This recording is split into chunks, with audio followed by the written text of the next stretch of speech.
सहनः भवतु सहनौ भुनक्तु सह वीर्यं करवावहै तेजस्विनावधीतमस्तु मा विद्विषावहै।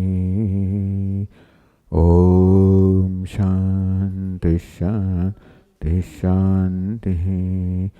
ओम पूर्णमदः पूर्णमिदं पूर्णात् पूर्णमुदच्यते पूर्णस्य पूर्णमादाय पूर्णमेवावशिष्यते। ओम शांति शांति शांति। श्रुतिस्मृतिपुराणानाम् आलयं करुणालयं नमामि भगवत्पादं शङ्करं लोकशङ्करं शङ्करं शङ्कराचार्यं केशवं बादरायणं सूत्रभाष्यकृतौ वन्दे भगवन्तौ पुनः पुनः। ईश्वरो गुरुरात्मेति मूर्तिभेदविभागिने व्योमवद्व्याप्तदेहाय दक्षिणामूर्तये नमः। ॐ पार्थाय प्रतिबोधितां भगवता नारायणेन स्वयं व्यासेन ग्रथितां पुराणमुनिना मध्ये महाभारतम् अद्वैतामृतवर्षिणीं भगवतीम् अष्टादशाध्यायिनीम् अम्ब त्वामनुसन्दधामि भगवद्गीते भवद्वेषिणीम्। यं ब्रह्मा वरुणेन्द्ररुद्रमरुतः स्तुन्वन्ति दिव्यैस्तवैः वेदैः साङ्गपदक्रमोपनिषदैः गायन्ति यं सामगाः ध्यानावस्थिततद्गतेन मनसा पश्यन्ति यं योगिनः यस्यान्तन्न वेदसुरासुरगणाः देवाय तस्मै नमः। महाभूतान्यहङ्कारः बुद्धिरव्यक्तमेव च इन्द्रियाणि दशैकञ्च पञ्चचेन्द्रियगोचराः इच्छा द्वेषः सुखं दुःखं संघातश्चेतना धृतिः एतत्क्षेत्रं समासेन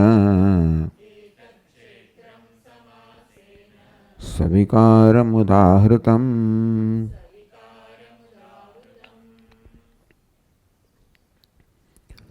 महाभूतानि अहंकारः बुद्धि अव्यक्तम् एव च इंद्रियाणि दश एकं च पंच च इंद्रियगोचराः। આમ સાંખ્યશાસ્ત્રમાં વર્ણવામાં આવેલી સર્જનની પ્રક્રિયાનો અહીંયા આગળ સ્વીકાર કરીને એને અનુસરીને કહે છે ભગવાન મહાભૂતાની પંચમહાભૂત એટલે સૂક્ષ્મ પંચમહાભૂત તન્માત્રાણી આકાશાદિ એનું કારણ સમષ્ટિ અહંકાર અહંકાર એનું કારણ સમષ્ટિ બુદ્ધિ બુદ્ધિ એનું કારણ અવ્યક્તમ અવ્યક્ત કહો अपरा प्रकृति कहो वेदो माया कहो अव्यक्त केम कहू आ बीजा बधा व्यक्त है जयरे आ अव्यक्त है इंद्रियों विषय नहीं ए दृष्टिए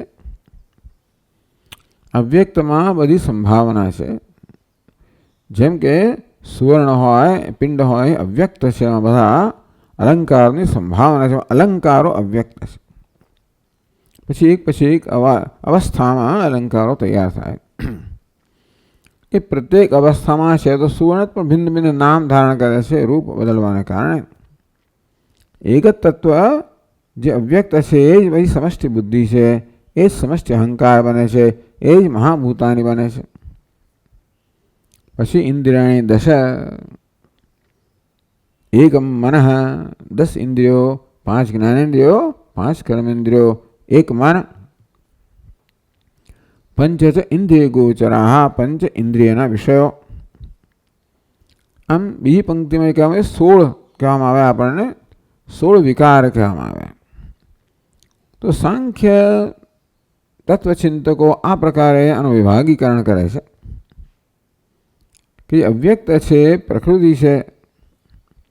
એક પ્રશ્ન પ્રધાન અને પ્રકૃતિમાં ફેર શું? એક જ વસ્તુ અવસ્થામાં ફેર છે. પ્રધાન એ છે તો 3 ગુણોમાંથી બનેલું, પણ 3 ગુણોની સામ્યાવસ્થા. સામ્યાવસ્થા કોઈ પ્રકારની પ્રવૃત્તિ ના હોય, કોઈ સર્જન ના હોય. જેવી રીતે બિલિયર્ડના ટેબલ બધા બોલ બરાબર ગોઠવેલા હોય, સામ્યાવસ્થા. પ્રકૃતિ કોને કહેવાય? એને જરાક ક્ષુભિત કરવામાં આવે, જરાક અસમતા વિષમતા ઉત્પન્ન કરવામાં આવે તો જેવી રીતે બિલિયર્ડના બોલમાં અનેક પ્રકારની પ્રવૃત્તિ શરૂ થઈ જાય, તેવી રીતે જે પહેલાં પ્રધાન હતું એમાં એ પ્રકૃતિ બને. એ વસ્તુને પ્રકૃતિ પ્રકર્ષેણ કૃતિ યોગ્યત્વાત, સારી રીતે સર્જન કરવાની યોગ્યતા થઈ. હવે ત્યાંથી સર્જન શરૂ થાય. સો કામયત, પરમાત્માએ કામ ના કરી બહુ બની જાઓ. જેને કામના કહો, પ્રેરણા કહો, ઈશ્વરની ઈચ્છા કહો. એને કારણે જે પ્રધાન હતું, જે ગુણની સામ્યાવસ્થા વિષમતા પ્રાપ્ત કરે અને પછી સર્જન શરૂ થાય. તો ઇન્દ્રિય 10 ઇન્દ્રિયાણી દશ, 10 ઇન્દ્રિયો, 5 જ્ઞાનેન્દ્રિયો, 5 કર્મેન્દ્રિયો, એકમ મનઃ, પંચ ઇન્દ્રિય ગોચરા, ઇન્દ્રિયના વિષયો એટલે કેટલા? 16 થયા. આ 16 ને વિકાર કહેવામાં આવ્યા, અર્થાત અથવા કાર્ય કહેવામાં આવે. વિકાર કહેવામાં આવ્યા, કાર્ય કહેવામાં આવ્યું. એનાથી આગળ વિકાર થતા નથી, એ પોતે વિકાર પામતા નથી, એ વિકારની અંતિમ અવસ્થા છે. વચ્ચેના જે 7 બુદ્ધિ, અહંકાર, પંચમહાભૂત,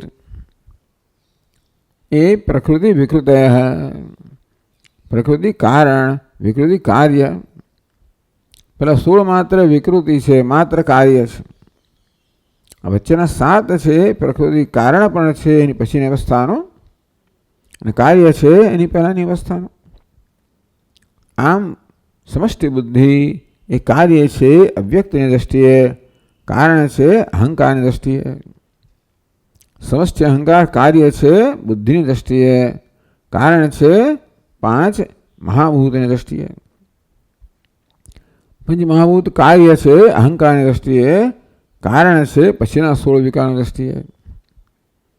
એટલે આ રીતે બુદ્ધિ એટલે મહત્તત્વ, અહંકાર અને પંચમહાભૂત બને 7 થયા. આ 7ને પ્રકૃતિ વિકૃતિ કહેવામાં આવ્યા. પ્રકૃતિ કારણ છે, વિકૃતિ કાર્ય પણ છે. પહેલી પ્રકૃતિ અવ્યક્ત કહેવામાં, માત્ર કારણ છે, એ કશાનું કાર્ય નથી. માત્ર પ્રકૃતિ અથવા કારણ. પ્રકૃતિ વિકૃત હૈ, કારણ કાર્ય, અને વિકૃત હૈ 16 માત્ર કાર્ય. એને 24 બન્યા. પ્રકૃતિ 1, 7 વચ્ચેના 8 અને 16 છેલ્લા 24. આમ 24 પદાર્થો કહે છે સાંખ્ય લોકો. જે રીતે કરવું એમ કરી દે, કોઈ 36 કહે, જેટલા કહેવાય એટલે કહેવાય. આપણે અનુભવીએ છીએ જગતને સમજવા માટે આ પ્રકારે વિશ્લેષણ કરવામાં આવે. પછી તમે એને કે બધા એલિમેન્ટ્સ કહો, 92 કહો, 120 જેટલા એલિમેન્ટ હોય એટલે કહો, એક રીતે છે. પછી એને મોલિક્યુલ્સ કહો, અને એટમ્સ કહો, અને જાત જાતની રીતો છે વર્ગીકરણ કરવાની. માત્ર આપણે જે અનુભવીએ છીએ એને સમજવા માટે. એટલે વર્ગીકરણ જુદી રીતે પણ થઈ શકે, જો એ જરા વધારે ઓછી સારી બીજી સમજ આપતું હોય તો. એટલે 669 પાન પર પહેલાં ફકરાના અંતમાં કે મૂળ પ્રકૃતિ અવિકૃતિ, જેને અવ્યક્ત કહેવામાં આવે. મૂળ પ્રકૃતિ છે, મૂળ કારણ છે, જે પોતે કાર્ય નથી, વિકાર નથી, અવિકૃતિ. મહદાદ્યા પ્રકૃતિ વિકૃત સપ્ત. મહત અહંકાર પંચમહાભૂત છે એ પ્રકૃતિ વિકૃતિ કારણ પણ છે અને કાર્ય પણ છે. એક દ્રષ્ટિએ કારણ, બીજી દ્રષ્ટિએ કાર્ય. ષોડશ કશ્ય વિકાર હૈ, પછીના 16 છે. 10 ઇન્દ્રિયો, 1 મન, 5 વિષયો માત્ર વિકાર વિકાર જ છે. પુરુષ કેવો છે? ન પ્રકૃતિ ન વિકૃતિ પુરુષ. પુરુષ કહો, ચૈતન્ય કહો, એ કશામાંથી ઉત્પન્ન થયો નથી અને કશાને ઉત્પન્ન કરતો પણ નથી. એ કાર્ય પણ નથી, કારણ પણ નથી, એ પ્રકૃતિ પણ નથી, વિકૃતિ પણ નથી. તો યાદૃક્ ઇતિ ઉક્ત વિશેષણ સ્ફુટયતિ તત્ક્ષેત્રમ યચ્ચ યાદૃક્. એક ક્ષેત્ર કયું છે? તો કે આ 24 તત્વોનું બનેલું. યાદૃક્ કેવું છે? તો 6થા શ્લોકમાં ભગવાને કહ્યું, ઈચ્છા દ્વેષ સુખમ દુઃખમ સંઘાત ચેતના ધૃતિ. આ પણ ક્ષેત્ર જ છે. આ બધા ગુણો છે, સમજાવશે. ઈચ્છા, કારણ આ બધી મનની વૃત્તિઓ છે. ઈચ્છા, દ્વેષ, સુખ, દુઃખ, ધૃતિ, આ બધી મનની વૃત્તિઓ છે. સંઘાત એટલે આપણો આ સ્થૂળ શરીર. ચેતના, એમાં પ્રવર્તમાન ચેતનતા. આ ભગવાને ક્ષેત્રમાં ગણાવ્યા. ઈચ્છા રાગ વિશેષ પ્રીતિ. ઈચ્છા એટલે રાગ એવો અર્થ કરવામાં આવ્યો. ઈચ્છા દ્વેષ, દ્વેષ કહ્યો ને એટલે ઈચ્છાનો અર્થ રાગ કર્યો. ઈચ્છા દ્વેષ કહો કે રાગ દ્વેષ કહો.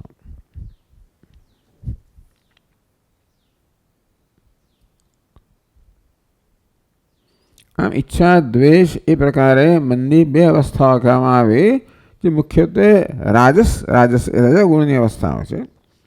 ટીકાકારે કહ્યું એટલે જે સત્વની અવસ્થાઓ છે, તમસની અવસ્થાઓ છે, એને પણ અહીંયા ગણી લેવાની.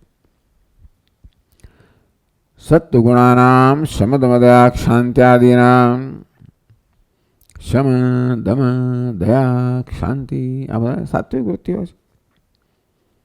નિદ્રા આલસ્ય મોહાદીનામ. નિદ્રા, આલસ્ય, મોહ શું છે? તમોગુણની વૃત્તિઓ. આ બધી વૃત્તિઓનો સમાવેશ કરવાનો, સમજી લેવાની. ઈચ્છા દ્વેષાદયો ટીકાકાર કહે છે 669 પાન પર બીજા પેરેગ્રાફમાં 3જી પંક્તિમાં ઈચ્છા દ્વેષાદય રાજસ સાત્વિક તામસાહ. ઈચ્છા રાજસ, આમ તો દ્વેષને તામસ પણ કહેવાય કે અહીંયા રાજસ ગણે હોય. તો રાજસી વૃત્તિઓ, તામસી વૃત્તિઓ, સાત્વિક વૃત્તિઓ સર્વે ક્ષેત્રાંતપાતિન. આ બધા ક્ષેત્રાંતપાતિન, એક ક્ષેત્રને અંતર્ગત છે. યાદ રહે કે ભગવાને કહ્યું કે ક્ષેત્ર અને ક્ષેત્રનું જ્ઞાન છે એ જ યથાર્થ જ્ઞાન છે.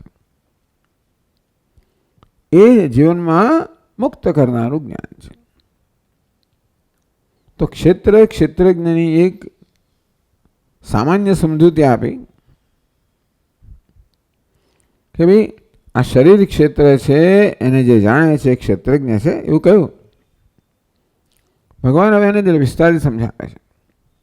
ટીકાકારે કહ્યું કે જેટલી સ્પષ્ટતાથી આપણે ક્ષેત્રજ્ઞનો ભેદ સમજીએ,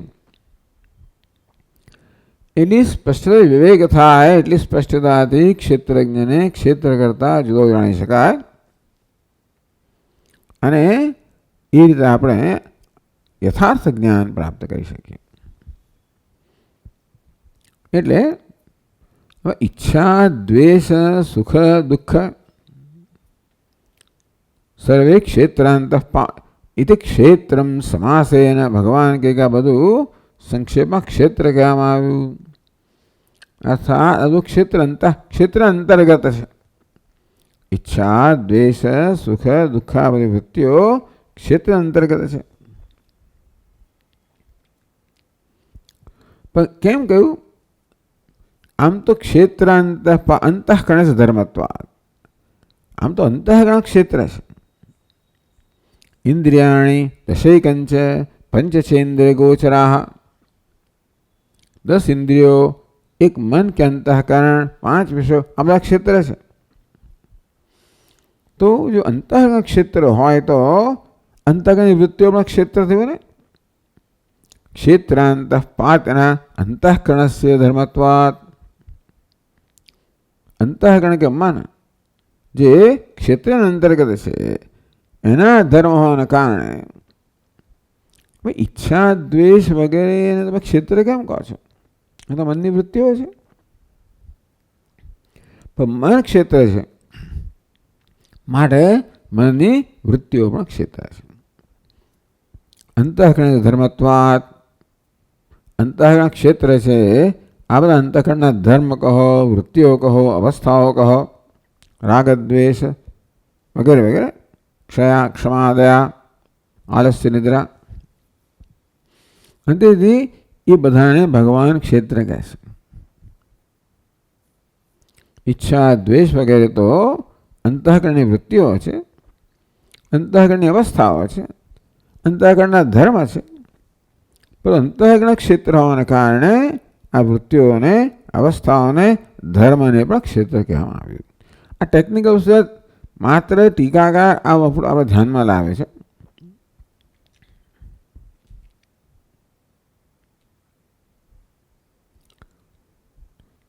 क्षेत्रम स्वयं एतैः जन्मादिभिश्च धर्मी भवति. आ बधा अंतःकरणना धर्म छे मारा क्षेत्र छे अने स्वयं अंतःकरण धर्मी बने. धर्म धरावनारने धर्मी कहेवामां आवे. तो इच्छा द्वेष शुं छे? धर्म. ए धरावनार जे अंतःकरण छे केवुं छे? धर्मी. धर्म इन प्रत्यय लगाड्यो એટલે ઇન પ્રત્યે એટલે જે ધરાવનાર છે તે. માલા માલિન માળી, માળા ધરાવનારને માલિન કહેવામાં આવે, સ્વ ધરાવનારને સ્વામીન કહેવામાં આવે, વગેરે વગેરે. સ્વ એતૈઃ જન્માદિભ્યશ્ચ ધર્મી ભવતિ. ઈચ્છા દ્વેષ વગેરે જન્મ વગેરેથી પણ ધર્મી બને.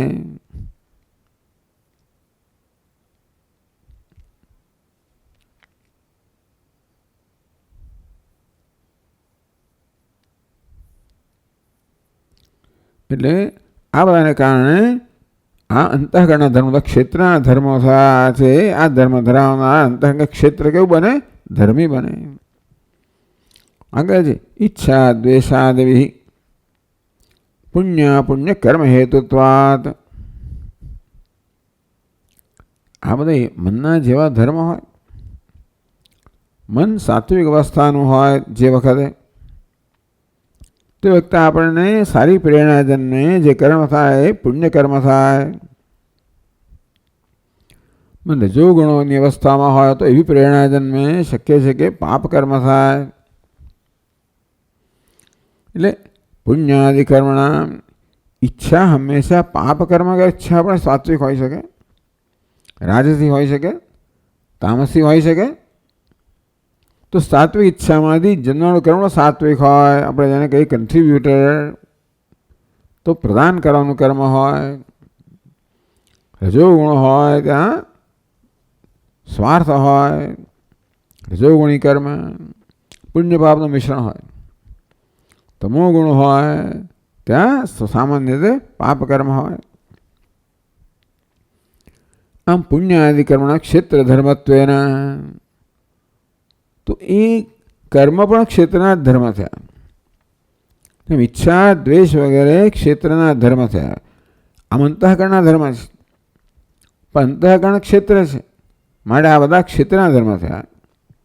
અને આ ઈચ્છા પ્રેરાયને અંતઃકરણ જે કર્મ કરે એ પણ ક્ષેત્ર થાય માટે ક્ષેત્ર ધર્મી પણ બને અને કર્મી પણ બને. સ્વયં કર્મી છે ભવતી.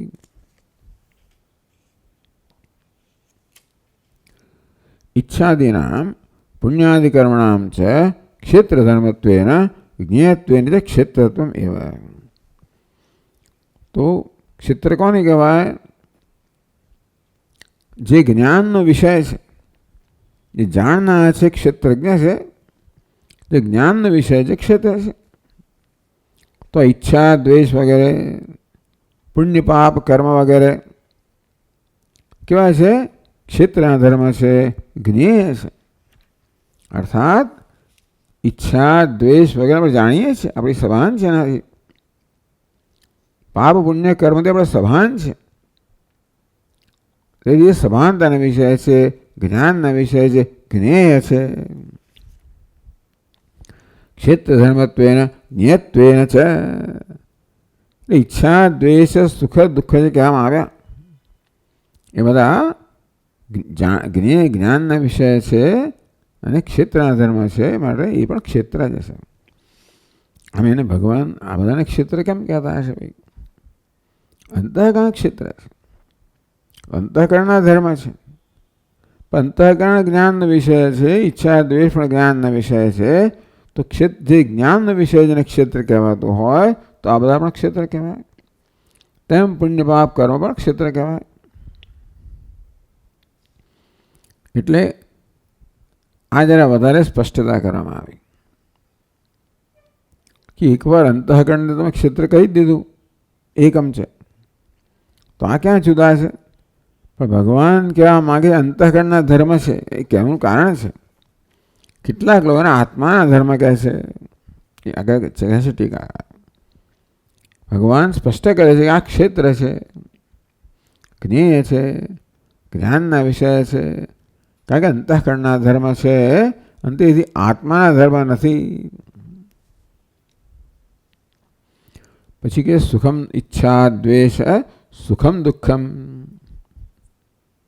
સુખમ કોનો? 670 પાન પર ઇષ્ટાનિષ્ટ વસ્તુ સાન્નિધ્યાત પ્રદીયમાનમ સુખમ દુઃખમ ચ. ઇષ્ટ વસ્તુ સાન્નિધ્યાત પ્રદીયમાનમ સુખમ. ઇષ્ટ ઈચ્છનીય, ઈચ્છનીય વસ્તુની સન્નિધિ હોય તો આપણા મનમાં જે જન્મે એને સુખ કહેવાય. અનિષ્ટ વસ્તુની સન્નિધિ હોય તો મનમાં જવાબ અને દુઃખ કહેવાય. એ પ્રકારે વ્યાખ્યા કરી. બિંદ બિંદ વ્યાખ્યા થતી હતી સુખની, પણ ટીકાકર આ પ્રકારે વ્યાખ્યા કરી. હવે ગમતી વસ્તુ હોય, એની હાજરી હોય, સાન્નિધ્યાત એની સન્નિધિ હોય, હાજરી હોય તો મનમાં જે ભાવ જન્મે એનું નામ સુખ. જે અનિષ્ટ હોય, અણગમતી વસ્તુ હોય, એની સન્નિધિમાં જે ભાવ જન્મે એ દુઃખ. એ પણ અંતઃકરણ પરિણામ વિશેષત્વાત તદ્ધર્મ એવ ન તો આત્મધર્મ. સુખ પણ અંતઃકરણની અવસ્થા છે, દુઃખ પણ અંતઃકરણની અવસ્થા છે. માટે એ અંતઃકરણના ધર્મો છે, આત્માના ધર્મ નથી. હવે કહેવાની જરૂર કે કેટલાક લોકો કહે છે એટલા માટે ભગવાને બીજા અધ્યાયમાં કહ્યું પ્રજહાતિ યદા કામાન સર્વાન પાર્થ મનોગતાન. હે પાર્થ, જ્યારે મનોગતાન મનમાં રહેલી બધી કામનાઓનો સારી ત્યાગ થાય છે, એટલે કામનાઓ મનનો ધર્મ છે, આત્માનો નથી, એવું કહેવામાં આવે. તો સુખ દુઃખ તો અંતઃકરણ તો ક્ષેત્ર છે જ. સુખ દુઃખ અંતઃકરણની ધર્મ છે, માટે પણ ક્ષેત્ર છે. માટે પણ ક્ષેત્રના ધર્મ છે, ક્ષેત્રજ્ઞના ધર્મ નથી. કે આપણે ક્ષેત્રનો વિવેક કરવા માંગીએ છીએ ને. ક્ષેત્ર અને ક્ષેત્રજ્ઞનું જ્ઞાન છે, એ જ જ્ઞાન છે. ભગવાને કહ્યું એ યથાર્થ જ્ઞાન છે. એ યથાર્થ જ્ઞાન, સ્પષ્ટ જ્ઞાન ક્યારે જન્મે? જ્યારે આપણે ક્ષેત્રના લક્ષણો જાણતા હોય, બરાબર. એ જે ક્ષેત્રને ક્ષેત્રની કક્ષામાં મૂકીએ તો પછી ક્ષેત્રજ્ઞનું જ્ઞાન થાય. અને આ વસ્તુ જરા વિવાદાસ્પદ છે. ઈચ્છા દ્વેષ સુખ દુઃખ કોના ધર્મ છે? ક્ષેત્રના ધર્મ છે કે ક્ષેત્રજ્ઞના ધર્મ છે? એનો વિવાદ છે. માટે ભગવાન અહીંયા સ્પષ્ટતા કરે છે કે આ બધા ક્ષેત્રના ધર્મો છે. આ ક્ષેત્ર અંતર્ગત છે, ક્ષેત્રજ્ઞ અંતર્ગત નહીં. તદ્ધર્મ ન તો આત્મધર્મ. સુખ દુઃખ પણ આત્માના ધર્મ નથી, એ તો ક્ષેત્રના ધર્મ છે. એનું બીજું પણ એના માટે બીજું એક પ્રમાણ બતાવે છે. અયમ રાગ અયમ દ્વેષ હૈ. મનમાં રાગ જન્મે ત્યારે મને ભાન છે આ રાગ છે, આ દ્વેષ છે. ઇદમ સુખમ આ સુખ છે, ઇદમ દુઃખમ આ દુઃખ છે. અર્થાત મનમાં આ પ્રકારના ભાવ જન્મે તો એનું તો સભાન છું. મારી સભાનતાના વિષય છે, જ્ઞાનના વિષય છે. જ્ઞાયમાનત્વાત જે ક્ષેત્રજ્ઞના જ્ઞાનનો વિષય અને ક્ષેત્ર કહેવામાં આવે તો આ બધા જ્ઞાનના વિષય માટે ક્ષેત્રના અંતર્ગત છે. કે જે સુખ દુઃખ ઈચ્છા દ્વેષ પ્રયત્ન ધર્મ અધર્માદિના વ્યપમેળતા વૈશેષિક લોકો આ બધાને આત્માના ધર્મ કહે છે. સુખ દુઃખ ઈચ્છા દ્વેષ પ્રયત્ન ધર્મ અધર્મ વગેરેને વૈશેષિક લોકો આત્માના ધર્મ કહે છે. અનુસરીને નૈયાયિકો પણ આત્માના ધર્મ કહે છે. એની પાછળ એનું પોતાનું કારણ છે. સુખ કોને થાય? ચેતન થાય કે અચેતનને થાય? કહો. સુખ દુઃખ કોને જન્મે? ચેતનને જ જન્મે. અને તેથી ચેતનના ધર્મ હોવો જોઈએ. અચેતન ટેબલ ખુરશીને સુખ થવાનું નથી. એટલા માટે આ સુખ દુઃખ ઈચ્છા દ્વેષ બધાને ચેતનના ધર્મ કહેવામાં, આત્માના ધર્મ કહેવામાં આવ્યા. વેદાંત જ્ઞાની આ બધા અંતઃકરણના ધર્મ છે, આત્માના નહીં. કારણ કે આ બધા જ્ઞેય છે, જ્ઞાનના વિષયો છે. તો સુખી દુઃખી તો અધ્યારોપના પરિણામે છે. સુખી દુઃખી પણ આત્માનો ધર્મ નથી. એ જ કહે છે જ્ઞાયંતે હિ ઘટવત સુખ દુઃખ ઈચ્છાદયો ધર્મા. આ ઘટપટ જેવી રીતે આપણા જ્ઞાનના વિષયો તેવી રીતે સુખ દુઃખ ઈચ્છા દ્વેષ વગેરે એટલી સ્પષ્ટતાથી જ્ઞાનના વિષયો છે. જો આપણે ધ્યાન આપીએ તો સુખ મનમાં જન્મે તો આપણે બરો સભાન છે કે આ સુખ છે, આ દુઃખ છે, રાગ છે, આ દ્વેષ છે. જેમ ઘટપટને આપણે સ્પષ્ટ રીતે જાણીએ છીએ તેવી રીતે આ બધાને આપણે સ્પષ્ટ રીતે જાણીએ છીએ. તેથી ઘટપટની કક્ષામાં જ છે. આ ઘટપટ ક્ષેત્ર હોય તો સુખ દુઃખ વગેરે પણ ક્ષેત્ર થયા.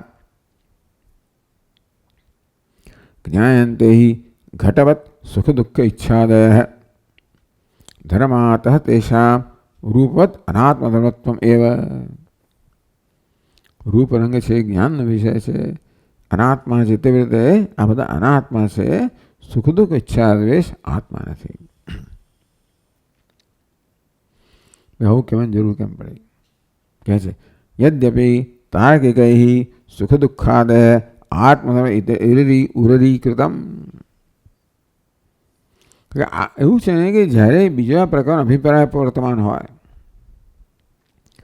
ત્યારે તમારે અભિપ્રાયને ધ્યાનમાં લઈને જરૂર તેનું ખંડન કરવું પડે. આપણે કહીએ કે ભાઈ સુખ દુઃખ ઈચ્છા ક્ષેત્ર છે, પેલા કહે સુખ ઈચ્છા આત્માનો ધર્મ છે, ક્ષેત્રજ્ઞનો ધર્મ છે. તો સ્પષ્ટ ના કરીએ તો એ સંશય જન્મે કે આપ કહો છો આ ક્ષેત્રનો ધર્મ છે, પેલા કહે છે ક્ષેત્રનો તો શું ગણ સમજવાનું? એટલે આપણે સ્પષ્ટ કરવું પડે. કોઈક આવું કહે છે માટે આપણે કહેવું પડે કે આ જે કહે છે બરોબર નથી. માત્ર બરોબર નથી એવું કહે ના ચાલે. કેમ બરોબર નથી? એ પ્રકારે અભિપ્રાય જે ધરાવે છે એમાં કયા પ્રકારનો દોષ રહેલો છે એ આપણે ધ્યાન દોરીએ તો જે શ્રોતા છે એને મનમાં કે દરેક જણ હંમેશા વિચારને સ્વીકારવા માંગે. એવું જ કરવું જોઈએ. કશી વસ્તુ કહેવામાં આવે છે માત્ર સ્વીકારેલી એવું વેદાંત ઈચ્છતા નથી. કોઈ ગુરુ કે શિક્ષક ન ઈચ્છે કે વિદ્યાર્થી માત્ર ગળી જાય અને સ્વીકારી જ લે તો ભાઈ એનું જ્ઞાન ન બને. જે કે સ્વીકારીએ આપણી બુદ્ધિને જચતું હોવું જોઈએ. એટલે અમે યુક્તિ પણ આપણે આપવી જોઈએ જ્યાં જરૂર હોય ત્યાં. તો બીજા આ પ્રકારે કહે છે અને આપ આ પ્રકારે કહો છો તો સાચું શું? તો કીધું બીજા જે કહે છે એના વિચારની પદ્ધતિમાં શું દોષ રહેલો છે આપણે બતાવીએ, અને આપણી વિચાર પદ્ધતિમાં શું ગુણ કે લાભ રહેલો એ બતાવીએ. તો પછી આપણે કન્વિન્સ થઈએ, આપણા નિશ્ચય જન્મે. એટલે આ પ્રકારની પદ્ધતિ છે. યદ્યપિ તાર્કિકૈ સુખ દુઃખાદય આત્મધર્મ ઇતિ ઉરરીકૃતમ. વાત સાચી છે. વૈશેષિકો, તાર્કિકો, નૈયાયિકો બધાને ભાષ્યકાર તાર્કિક જ કહેવાય. વેદાંતિક જ છે જે માત્ર શ્રુતિને પ્રમાણ ગણે છે. બાકી બધા કહેતા ખરા શ્રુતિને, પણ મુખ્ય તર્કને જ પ્રમાણ ગણે છે. એટલે તાર્કિક લોકો વડે તર્કથી ક્યારે પણ સત્યનો નિશ્ચય ના થાય, એવું વેદાંતની શ્રુતિથી જ થાય. જે તર્કનો આપણે પ્રયોગ કરીએ માત્ર શ્રુતિને સમજવા માટે હોય, પુરવાર કરવા માટે નહીં. એટલે વેદાંતમાં તર્કનો વ્યવસ્થિત ઉપયોગ કરે, પણ શ્રુતિને પડકારવા માટે નહીં, શ્રુતિને સમજવા માટે. તો ભલે ઉરરીકૃતમ સ્વીકૃતમ, ભલે તાર્કિકો સુખ દુઃખ વગેરેને આત્માના ધર્મ માનતા હોય, સ્વીકારતા હોય, તો પણ આત્મના તો આત્મધર્મ, આત્માના ધર્મો એમ કહે છે. આપણે શું કહીએ છીએ કે આત્મ શબ્દનો અંતઃકરણ કરવો જોઈએ. એ લોકો ભલે સુખ દુઃખને આત્મધર્મ માનતા હોય, પણ આત્મ અંતઃકરણ સેવ ધર્મ, આત્મધર્મ એટલે આત્માના ધર્મ, આત્મના ધર્મ આત્મધર્મ. પણ અંતઃકરણ માટે પણ આત્મા શબ્દ વપરાય છે. એ લોકો જેને આત્મધર્મ કહે છે એને આપણે કહીએ કે એ અંતઃકરણના ધર્મ. અંતઃકરણ બી આત્માના ધર્મ છે.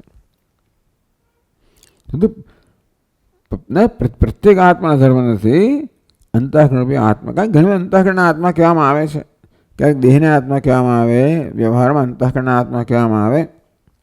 આ પ્રત્યેક આત્માના ધર્મ નથી. કેમ નથી ભાઈ? આ પ્રત્યેક આત્માના ચૈતન્ય ધર્મ ના હોય છે કે કેમ કહો છો આપ? એ કહે છે તમે કહો છો બરાબર છે. આપ જે કહો છો એના સમર્થનમાં યુક્તિ ખરી? તો કહે છે નિરવયવ સાવયવયો સંયોગ સમવાય અન્યતર સંભવાત. જો આત્મધર્મ, આત્મધર્મ, આત્માના ધર્મ, એક આત્મા થયો એને આપણે ધર્મી કહીએ. બે સુખ દુઃખ ધર્મ થયા. એવું ક્યારે મને કંઈક કશું બેને વચ્ચે સંબંધ હોય ત્યારે ને આત્મા સુખ દુઃખ એક સાથે જોડાઈ શકે કોઈક રીતે તો જ ધર્મ થાય ને. પણ આત્મા કહ્યું છે નિરવયવ, ચૈતન્યનો કોઈ અવયવ નથી, આકાર નથી, વિકાર નથી, અવયવ નથી.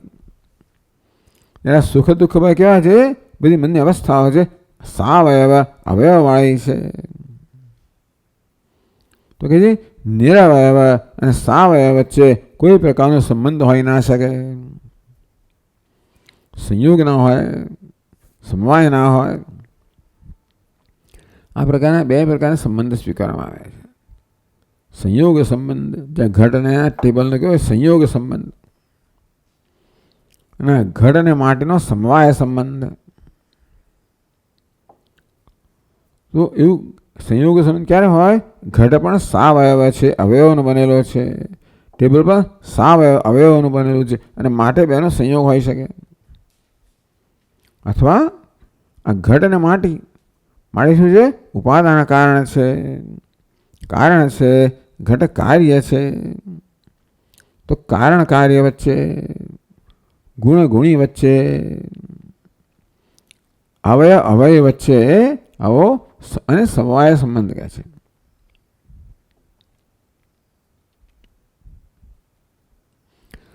તો આ આત્મા અને સુખ દુઃખ હોય ધર્મો વચ્ચે સંયોગ પણ ના હોઈ શકે કે સમવાય પણ ના હોઈ શકે. કેમ? તયો એવું તો સિદ્ધત્વ ભાવાત, આ સમવાય સંબંધ એટલે શું છે ખબર છે? જેમ કહ્યું ને, કારણ અને કાર્યનો સંબંધ, જેમ કે માટી અને ઘડાનો સંબંધ આપણે તો સ્વીકારતા એ લોકોની ભાષામાં કહીએ છીએ.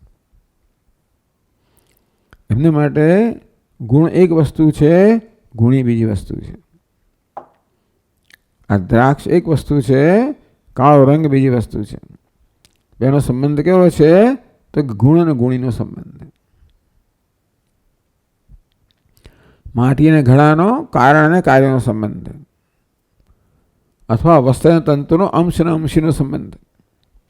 હવે એ લોકો બહુ ચિંતાની સમવાય સંબંધ. સમવાય જેને પૃથક ન કરી શકાય, જુદા ન કરી શકાય, એક સાથે જ જન્મેલા છે. માટી અને ઘડો હોય, જુદા ન થઈ શકે. આવ્યું તો એક સાથે જ થયેલું છે, અપૃથક્કરણીય. તેમ તંતુ અને પટ હોય તો આ બધા જે છે, અથવા તો આ વસ્ત્રને એનો કેસરી રંગ હોય, ગુણ અને ગુણી, કારણ અને કાર્ય, તંતુ અને પટ, અંશ અને અંશી, વસ્ત્ર અને તંતુ,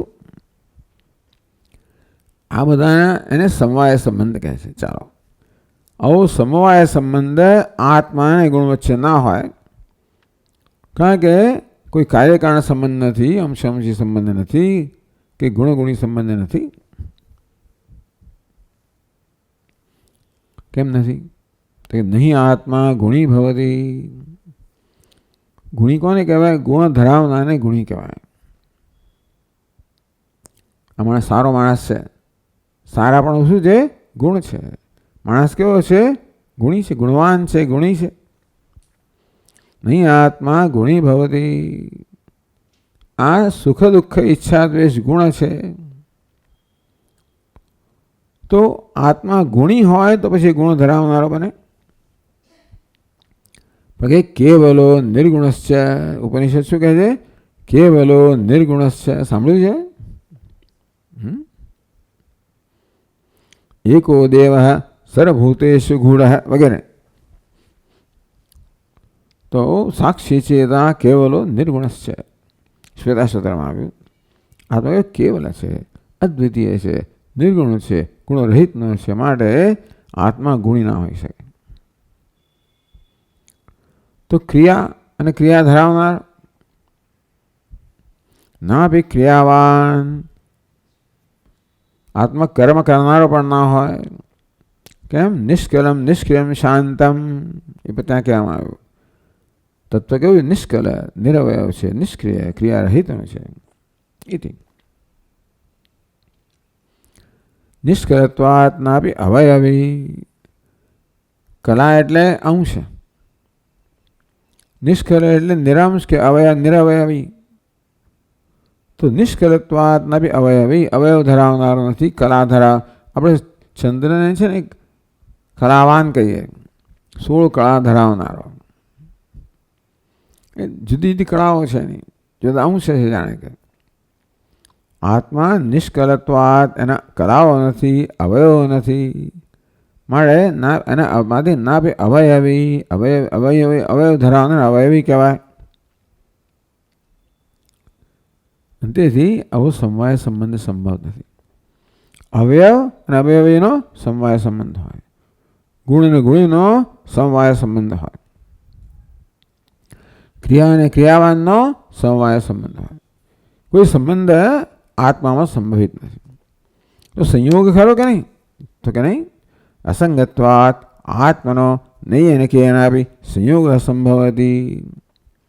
અસંગ છે, કશા સાથે સક્ત નથી, સંબંધિત નથી, માટે કશા સાથે સંયોગ કે સમવાય કશું આત્મા હોઈ ના શકે.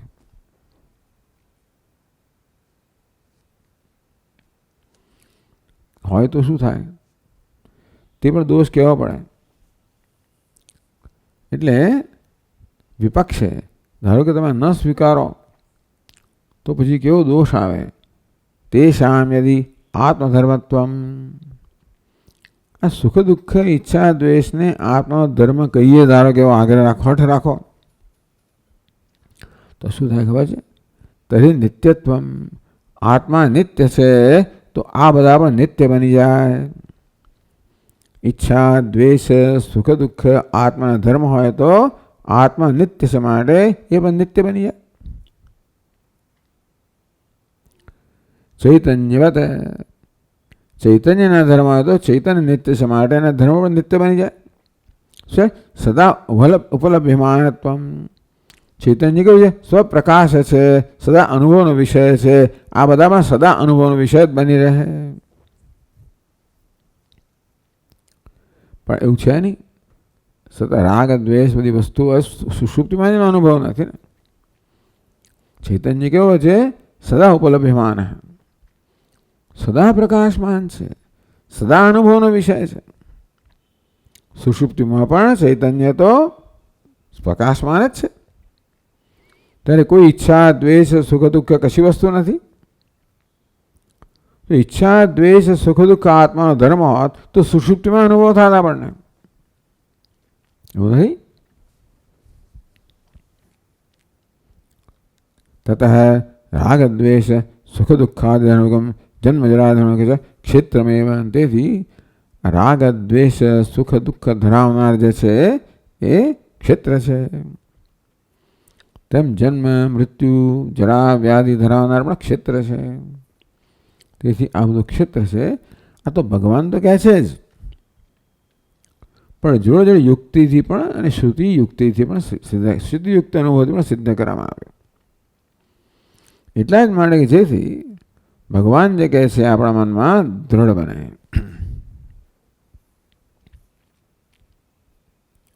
તતઃ ભગવતાપી ઈચ્છા દ્વેષ સુખમ દુઃખમેતિ ઈચ્છાદીના ક્ષેત્રાંત પાદિત્વમે પ્રતિપાદિતમ. એટલે મેં ભગવાને કહ્યું ઈચ્છા દ્વેષ સુખમ દુઃખમ સંઘાતશ્ચેતના એત ક્ષેત્રમ. એટલે ભગવાને આ બધાને ક્ષેત્ર અંતર્ગત ગણવામાં ગણ્યા.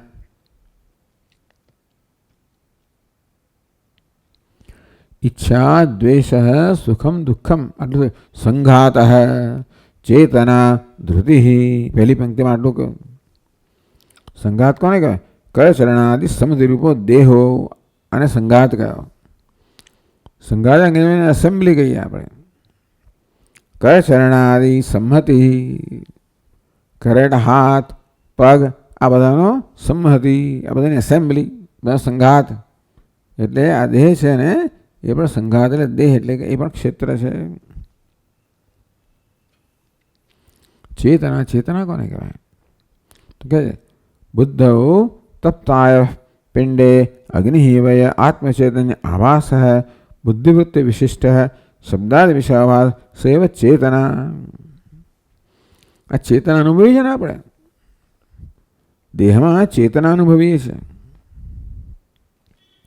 દેહમાં બુદ્ધિ વ્યાપ્ત છે, સૂક્ષ્મ શરીર વ્યાપ્ત છે. અને સૂક્ષ્મ શરીર કેવું છે? હંમેશા ચૈતન્યનું પ્રતિબિંબ ઝીલનારું છે.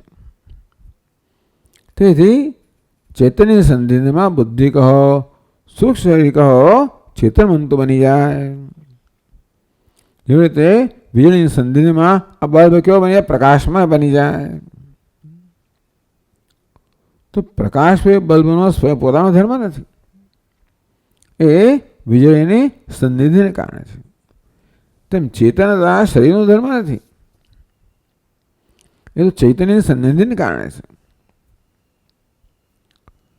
પણ જેવી રીતે વીજળી પહેલા ટંગસ્ટન ફિલામેન્ટમાં વ્યાપે પછી પ્રકાશ થાય, તેમ ચૈતન્ય પહેલા સૂક્ષ્મ શરીરને ચેતનવંત બનાવે, એ દ્વારા આ સ્થૂળ દેહ પણ ચેતનવંત બને. એટલા જ માટે આપણે એને મૃત્યુ કહીએ છીએ. તેમાં સૂક્ષ્મ શરીર છે આ દેહમાંથી વિરાયેલે, અને ત્યાર પછી દેહને ચેતનતા પ્રદાન કરે. જેવી રીતે ટંગસ્ટન ફિલામેન્ટ કાઢી લો, ભલે સ્વિચ ઓન કરો તો લાઇટ ન થાય, તેવી રીતે સૂક્ષ્મ શરીર વિરાયેલે ત્યારે આ સ્થૂળ દેહને ચેતનતા પ્રદાન કરવાનું કોઈ ન રહે ત્યારે નિશ્ચેતન અચેતન બની જાય.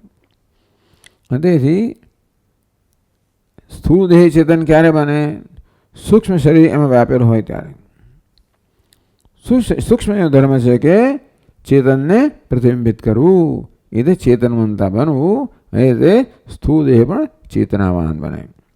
એટલે આ જે ચેતનતા છે એને અહીં ભગવાન ચેતના કહે છે. તો બુદ્ધવ તપ્તાય પિંડે અગ્નિર્હીવ, જેવી રીતે પેલા લોખંડના ગોળામાં અગ્નિ વ્યાપ્ત થઈ જાય તો ગોળો પણ લાલ થઈ જાય, ઉષ્ણ થઈ જાય. અગ્નિના ગુણ ધારણ કરે લે. લોખંડનો ગોળો પણ અગ્નિના ગુણ ધારણ કરી લે. લાલ રંગ તો અગ્નિનો છે, ઉષ્ણતા અગ્નિની છે, પણ ગોળો પણ લાલ થઈ ગયો, ઉષ્ણ થઈ ગયો. તેવી રીતે બુદ્ધિ પણ આમ જળ છે, પરંતુ આત્મચૈતન્ય આભાસ, બુદ્ધિમાં આત્મચૈતન્યનો આભાસ પડે, પૃથ્વી મળે, બુદ્ધિ પણ ચેતનવંતી બની જાય. એટલે બુદ્ધિવૃત્તિ વિશિષ્ટ શબ્દ એ દ્વારા પછી બુદ્ધિ પોતાના વિષયોને પ્રકાશિત કરે. બુદ્ધિ ઇન્દ્રિયો દ્વારા બહાર જઈને વિષયોનું પ્રકાશિત કરે. બુદ્ધિ શરીરને પર ચેતનતા પ્રદાન કરે. તો આત્મચૈતન્ય આભાસ બુદ્ધિવૃત્તિ વિશિષ્ટ હૈ. બુદ્ધિવૃત્તિમાં પ્રતિબિંબિત થાય. આભાસમાં બુદ્ધિવૃત્તિનો આકાર ધારણ કરે. ઘટાકાર વૃત્તિ હોય તો ચેતન આભાસમાં ઘટાકાર હોય એ રીતે ને પછી ઘટને પ્રકાશિત કરે. સૌથી વિષયાભાસ સૈવ ચેતના. તો બુદ્ધિમાં પ્રતિબિંબિત થયેલા ચૈતન્યને ચેતાભાસ કહેવામાં આવ્યો. એ ચેતાભાસ જ પોતાના વિષયોને પ્રકાશિત કરે અને દેહને ચેતનતા પ્રદાન કરે. તો ચેતનાને ક્ષેત્ર કહેવામાં આવ્યું. સાચ બુદ્ધ્યાસ સાક્ષિણ વિષયત્વેન. આ ચેતના પણ આપણા જ્ઞાનનો વિષય છે.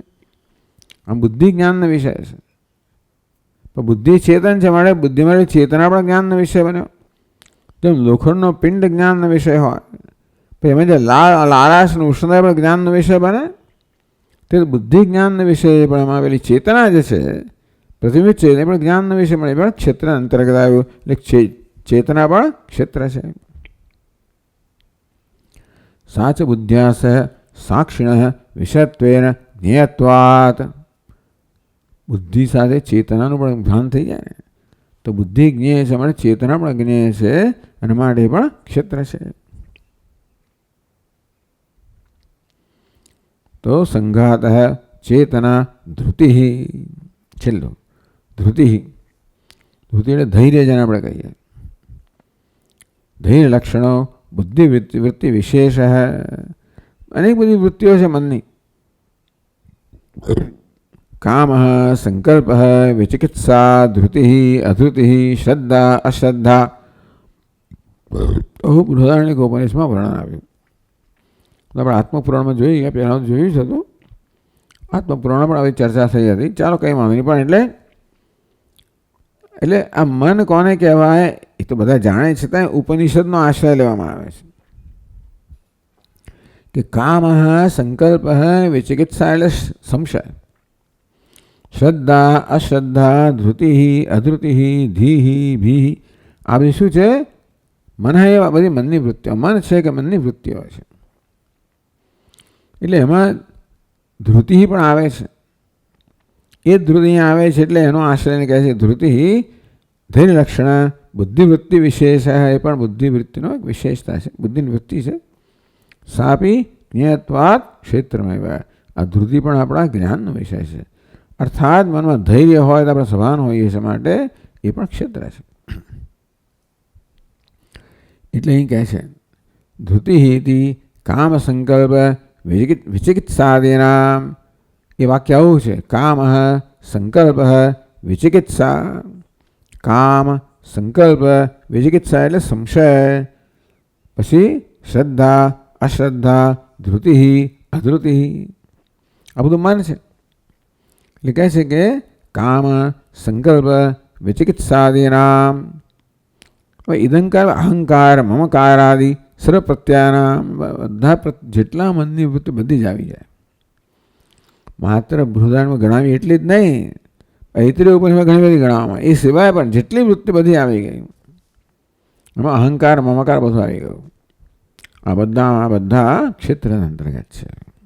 ઉપલક્ષણ એક જ વસ્તુ કહી ભગવાને. શું કહ્યું? ધૃતિ. એ ધૃતિ કોનો ધર્મ છે? અંતઃકરણ. પણ અંતઃકરણ જેટલી વૃત્તિ બધી આવી ગઈ અંદર. જ્યાં કહેવામાં આવી હોય ના કહેવામાં આવી હોય બધી વૃત્તિઓ આવી ગઈ. એટલે કહે છે તેના યદ્યત આત્મજ્ઞેયમ તત્તત સર્વમ ક્ષેત્રમેવ સિદ્ધમ. આ દ્વારા આપણે સમજીએ કે જે કઈ વસ્તુ આત્માના જ્ઞાનનો વિષય છે બધું ક્ષેત્રના અંતર્ગત છે એવું સિદ્ધ થયું. ઈચ્છા દ્વેષ સુખમ દુઃખમ સંગાત ચેતના ધૃતિ એતत् ક્ષેત્રમ સમાસેન સવિકારમ ઉદાહૃતમ. કહે છે સવિકાર વિકાર સહિત ભગવાન કે વિકાર સહિત મેં તને ક્ષેત્રનું વર્ણન કર્યું. સવિકારમ સવિકાર શું વિકારણ સ વર્તતે સવિકારમ સમાસ થયો. વિકારૈ મહદાદિભિ શબ્દાદિભિશ્ચ સહ વર્તતે.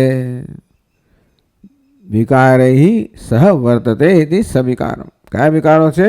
મહદાદિભિ કહ્યું ને, પ્રકૃતિ મહત છે, અહંકાર, પંચમહાભૂત વગેરે વિકારો થયા એ સહિત આ બધાને.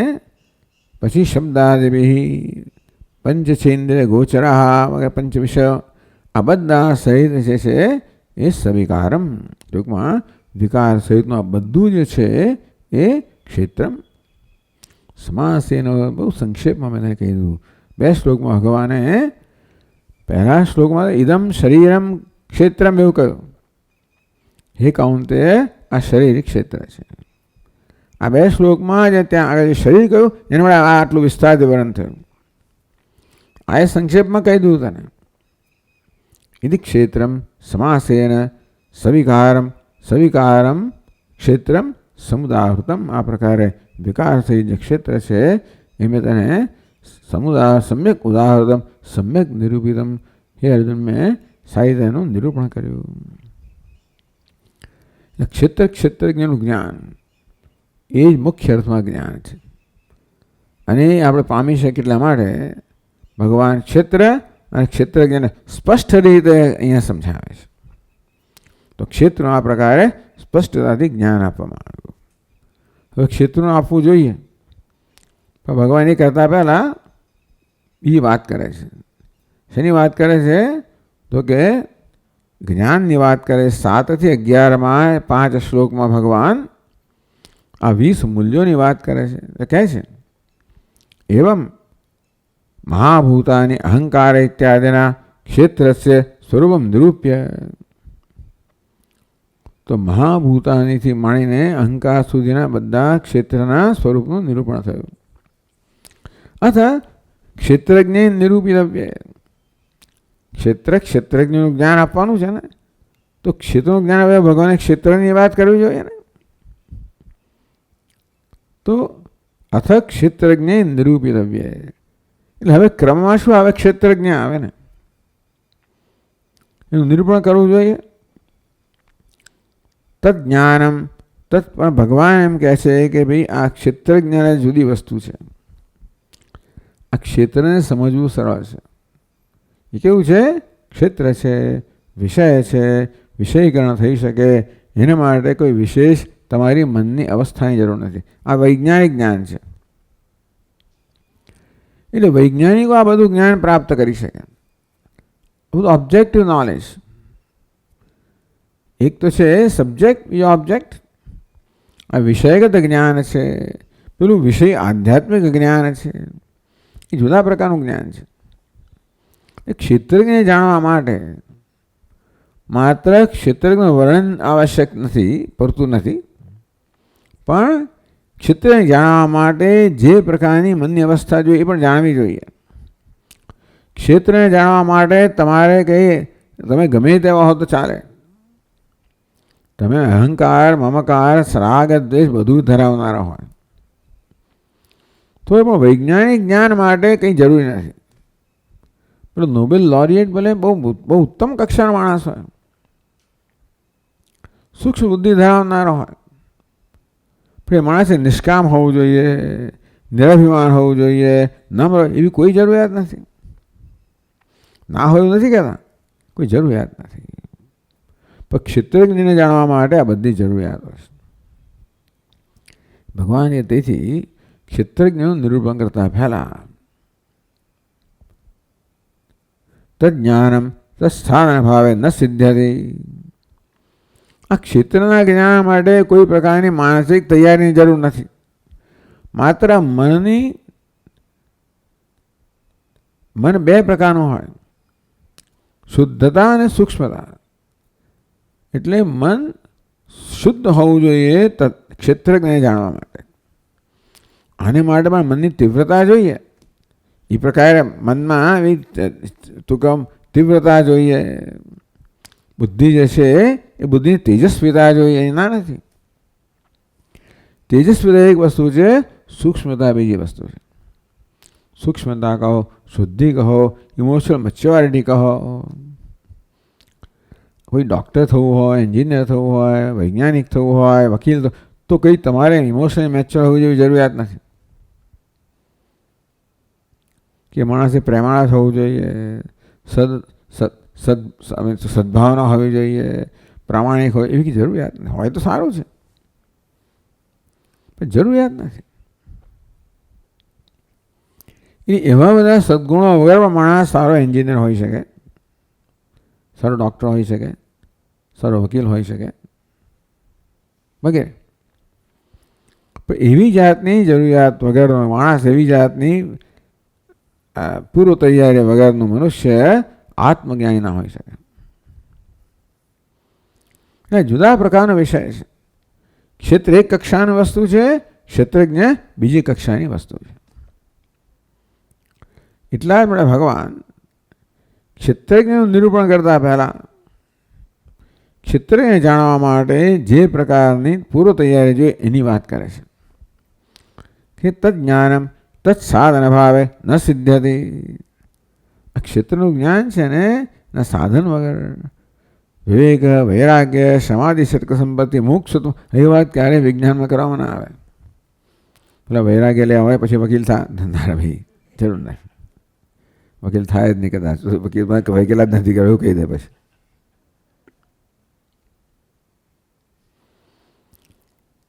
એટલે આ વિવેક, વૈરાગ્ય, ક્ષમા, દમ, મનની શાંતિ, સ્વસ્થતા, સમત્વ આવું હોય તો સારું છે,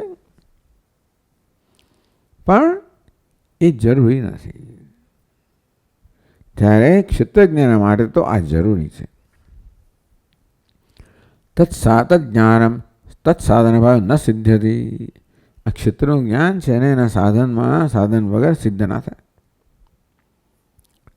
જિજ્ઞાસો તન્યત સાધન સંપત્તિ મધ તજ્ઞાનમ સુલભમ.